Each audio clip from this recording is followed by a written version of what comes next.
కొన్ని సందర్భాల్లో ఏమవుతుందంటే, ఆడపిల్లకి పెళ్లి చేసి పంపించేస్తారు వేరే చోటకి. పెళ్లి చేసి పంపించేసాం కాబట్టి ఆ ప్రాపర్టీ హక్కు ఆడపిల్లకి రాదనుకుంటారు. అందుకని ఇక్కడ కీలకమైన విషయం ఏంటంటే, లీగల్ హెయిర్ సర్టిఫికేట్ అనేది చాలా కీలకమైనటువంటి ఇక్కడ ఇంపార్టెంట్. కోర్టులు ఎలా ఆలోచిస్తాయంటే, ఒక సామాన్య మానవుడు ఏ రకంగా ఆలోచిస్తాడో, అదే విధంగా కోర్టులు కూడా ఆలోచిస్తాయి.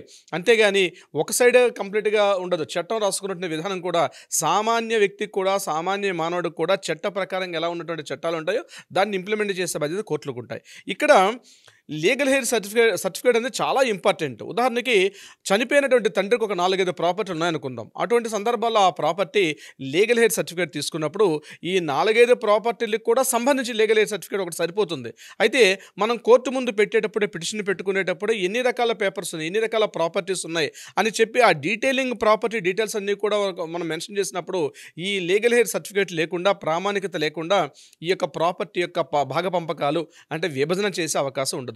ఎన్ని భాగాలు ఉంటే అన్ని భాగాలు. ఉదాహరణకి ఒక ఒక ప్రాపర్టీ ఉందంటే ఇద్దరు పిల్లలు ఉన్నారు. ఒక అమ్మాయి ఉందంటే 3 పంపకాలు అవుతాయి. అంటే ఆడపిల్లకు కూడా సమానంగా ఆస్తి హక్కు వస్తుంది. ఇప్పుడు ఒక ప్రాపర్టీ ఉంది.